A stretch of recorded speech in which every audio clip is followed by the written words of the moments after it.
How's it going, everybody? This is John Little Fox here. This is my channel where I talk about anime, video games, cartoons, most notably Sonic and Ninja Turtles. And today I'm going to be talking about a little bit of Western comics versus manga and anime. So, pretty much everybody's been talking about this. You know, I've seen Eric July talk about this. Taking Critical has talked about it. Various other YouTube channels for Neverworld even talked about it and stuff like that.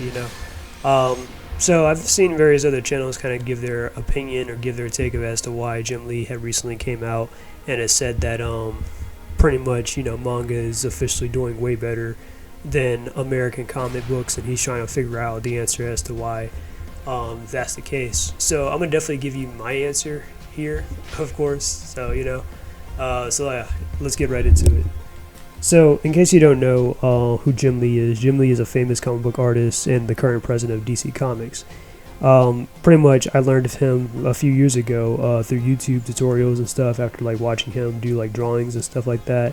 And he's a really great artist, definitely a very, very great artist. And then I definitely learned of him from his former work with X-Men. He did a lot of the X-Men 90s art and stuff, and then he also did some Batman stuff as well back in the 2000s. If you guys read Batman Hush, that's definitely Jim Lee's style right there. He even had his own co-created comic book called Wildcats, which I'm reading right now actually. But anyways, Jim has been the CEO of DC for quite a while. A lot of weird changes, inconsistencies, and political rhetoric has happened under his watch for the last 15 years at DC Comics, since 2011. And now he's kind of wondering why anime and manga are several steps ahead of him and still trying to figure out what kind of game he's playing. My personal reason why is because some of these artists and writers have been assholes to the demographic of fans, believing that they can kind of get away with mocking people for their politics or their beliefs, or think that they can just make success with the good graces of Hollywood since superheroes have become more mainstream. Comics being kind of a male-dominated hobby, but they kind of changed decade-old characters like Red Robin, Sentinel, Vixen, John Kent into LGBT to represent them. And it kind of looks bad to really tie Batman and Superman to those things. Because now that they're kind of forced into those very complicated situations. So, can you imagine overseas, some kid in another country or something kind of gets a hold of this, and then their parents kind of find out that they've been reading DC and stuff, and then they've been putting all this weird stuff in here, and it's oh, so DC's trying to indoctrinate my kid, right? So, and that definitely justifies why often other countries are being very selective now about certain things like Superman material, especially after the John Kent situation, where they did that whole marketing stunt where they're oh yeah, John Kent's now our new bisexual Superman and stuff, and you have nobody to think but Tom Taylor and stuff, and now other countries and other people are oh, okay, I don't even want to, with Superman, I don't even want to deal with him, or, what I mean, and that's just, yeah, and it doesn't matter if it was Clark Kent himself or John Kent. It's still kind of messed up, or it's still kind of dumb to have a character really pick that side. Kind of being oh, okay, well, Static Shock, let's retcon his story, where now all of a sudden, his whole thing was about gang violence and stuff. Now he was at a Black Lives Matter protest, and all of the people got, mutated and turned into bang babies. Yeah, that's very appropriate, But anyways, so it's just stuff like that. It's just that's just no. And let's also not forget people like Mags Visaggio, who almost ruined Connor Kent himself by trying to, the original Superboy, by trying to make him, trans out of nowhere a while back. So, yeah, it's a lot of problems going on at DC and stuff. Then there's the emphasis on the villains getting glorified and the heroes getting vilified, like Harley Quinn and Poison Ivy, two mass murderers that get defended because they were wronged by men, or are part of the Justice League, or trusted by Batman for whatever reason, in favor of heroes like Batman, Superman, Wonder Woman, Wally West, Jonah Hex, Jason Todd, etc. All these characters who have been heroes, saved the world. Some of them have a lot of good professions, like Batman, even though as his day job, he's the CEO of Wayne Enterprises. Superman, a respectable investigative journalist. Wonder Woman, sometimes she might be a secret agent, historian, whatever, all this other stuff, Wally West, Wally West, he used to be rich actually at one point, but yeah, or an engineer, or Jonah Hex. Well, Jonah Hex is a Western cowboy and all that stuff, but still, they generically make him evil sometimes for whatever reason. But yeah. But anyways, because of that, they kind of held this like whole outrageous standard of like they're held to like this outrageous standard of, well, since they've done morally ambiguous things and stuff like that in the past, that makes it all the more reason to kind of, oh, okay, well, let's vilify them and stuff, you know. Not to mention how DC has made like, you know, some boneheaded decisions, like, you know, doing that weird fart fetish comic that, you know, not too long ago, or how they recently announced that Christina Hudson, a person, and Andy Muschietti, by the way, who both had worked on Birds of Prey and the Flash movie and stuff like that from 2023. Like, I'm not gonna lie to you, those are two of some of the worst, like, and I mean like worst movies I've ever seen in my entire life. It's almost equivalent to like really just pouring bleach in my eyes and stuff like that, which I low key. I mean, I'm not gonna do it, but I'm just saying like yeah, you kind of like you're better off bleaching your own eyes before watching the Flash 2023 or the Harley Quinn movie, or, you know, Birds of Prey or whatever, because those movies were just the worst. Okay, but anyways, yeah, or not to mention that Batgirl movie that was like canceled for how ass it was, and it still kind of cost the company like money, right? But then these people get like rewarded or get chosen to oh, let's write this new Batman Brave and Bold movie. What? I mean, at this point, I mean, I don't really have to explain why manga is doing better, because like most of us kind of want things to kind of get back to just some normalcy at least. But that's the whole big deal. All right, so the reason why manga is better for several reasons. All right, so first off, the companies don't really apply, like they don't really openly disrespect their fans. Usually, a lot of the mangaka are humble and thankful to their fans and stuff like that, and are very content with how they made it. They also don't go out of their way to, like, you know, purposely write stories to like spite their audience and all that stuff or whatever, like DC or Marvel has been doing.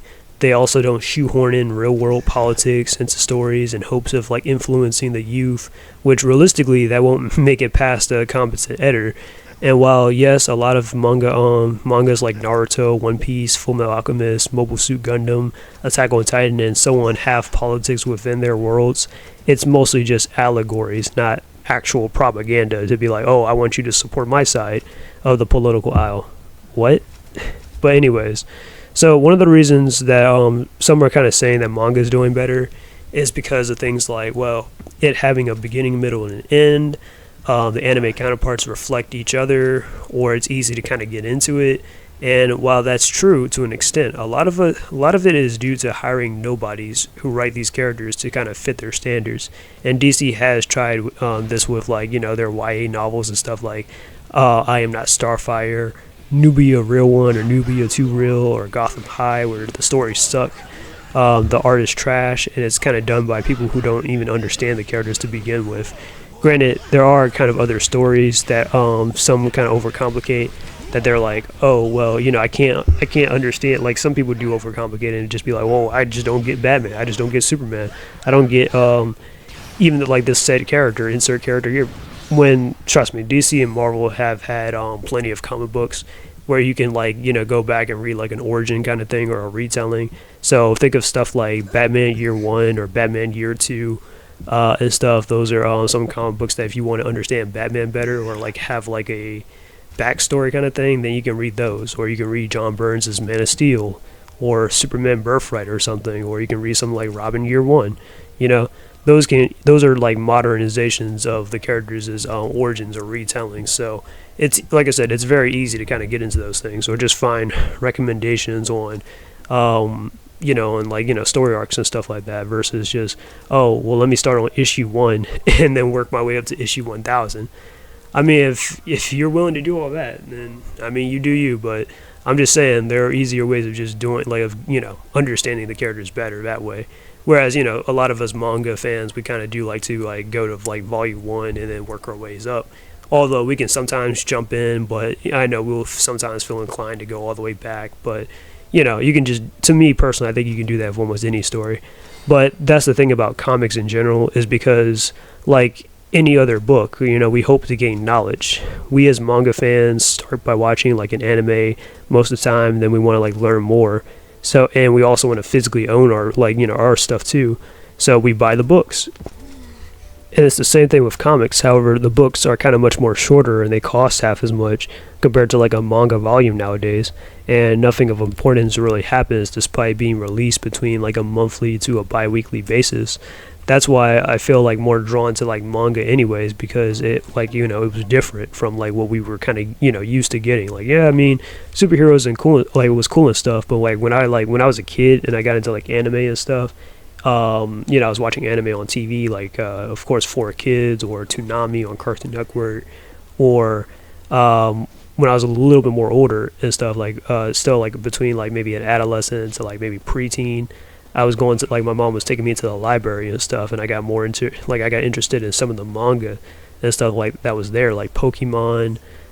They had like, stuff like, of course, Inuyasha, because I knew that because of Adult Swim. But yeah, Inuyasha. I even got into Ramen and a Half because of that, because I recognized, the styles are a lot similar to Inuyasha, and then, I got into Ramen and a Half. Or they had, Yu-Gi-Oh books, the Yu-Gi-Oh manga books there, and stuff like that. They had, they have like a lot of mangas and stuff. So I got into, even the Shonen Jump magazine, sometimes they might have that there at the library. But anyways, a lot of the stories were very unique in its own way. You had stuff like Bleach, where this is a story about death gods, soul reapers, and stuff like that, fighting hollows, Quincy's, the Arankars, whatever, spiritual stuff. It was really cool, and it's, a high school teenager and stuff, I wasn't around Ichigo's age when I got into Bleach. I was like 12 when I officially started watching Bleach, but still, I mean, like, okay. But I can kind of see myself like in this kind of light, or like Naruto and stuff, got a story like a world full of ninjas and stuff. That's pretty cool. Or you got One Piece, where, it's about pirates and stuff, and they travel the world trying to find the One Piece and all that stuff, like all this stuff, it was very interesting, But anyways, and it definitely does show like how new gen anime is like really outdoing even the likes of Batman, Superman, and Wonder Woman. Even though, like, new gen anime like Doctor Stone, Fire Force, Jujutsu Kaisen, My Hero Academia, Attack on Titan, a lot more people are talking about those animes more so than they're talking about Batman, Superman, and Wonder Woman, right? Those characters that have been around for like, decades, almost 100 years at this point. Like, since like Batman, he was introduced in like, or actually no, Superman was introduced in 1938, Batman in 1939, Wonder Woman in 1941. Characters that have been around since before before even my grandparents were born and stuff, but they're getting outdone by stuff like, like I just said, like the aforementioned stuff that's been around for at least 10 years. Isn't that crazy, huh? But anyways, but yeah, or let's take the recent Superman movie, right? Superman is like the most iconic superhero in the world, right? Like, you don't like, Superman, he's the archetype superhero and stuff that we all know, whether you like him or hate him and stuff. We all recognize the blue Boy Scout and everything. We recognize the symbol, the cape, the spit curl, all that stuff, right? But then in the recent movie, it was like a lot of people were like, oh well, the recent Superman movie, the trailer and stuff has like the highest viewed trailer and all that stuff, or the teaser trailer and stuff had like 61 million views. It's the most highest viewed. It's gonna do phenomenal numbers. It's gonna be better than Man of Steel. It's gonna be better than the DCU and all that other crap. But then, it barely broke even. It was done by a director that didn't even care much for, like, who admitted he didn't care much for Superman. And then recently the CEO, well, not DC, but like a CEO or whatever, had just recently said that, yeah, the recent Superman movie had underperformed. That's why they had to rush it to digital. And they put it on streaming a month after the release. I'm like, I have never heard of some shit like that before in a day in my life. But then it gets dog walked by something like by an anime movie nonetheless, with a budget of $20 million with better quality, and it outperformed it financially, okay? And I understand, oh, well, that's Demon Slayer, it's an anime. People are into anime nowadays. Yes, they are, okay? But tell me something.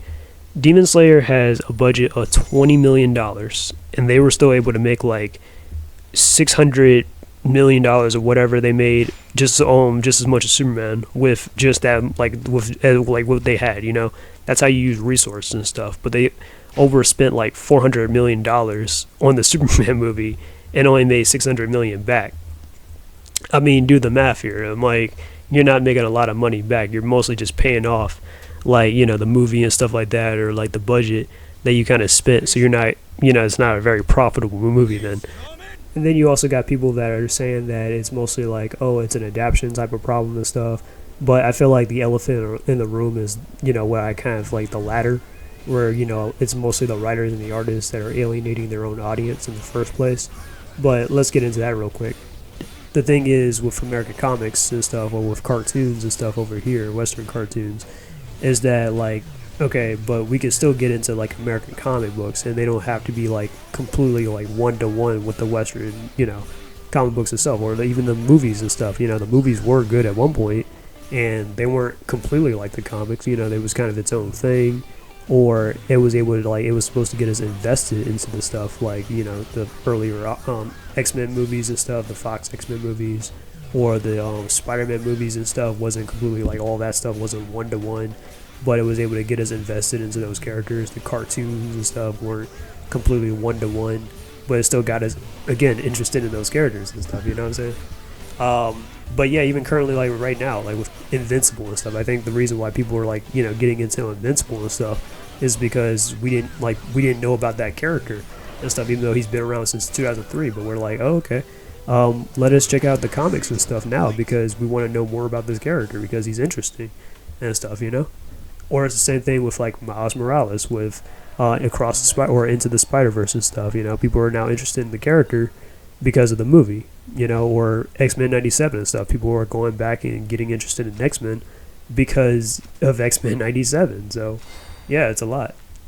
Or here's an example right here, the live-action One Piece show and stuff, Even though right now, like a lot of people really love the live-action One Piece show, but like it's definitely got the spirit of the characters and the show definitely down pat, which is all what we kind of just want in the end of the day.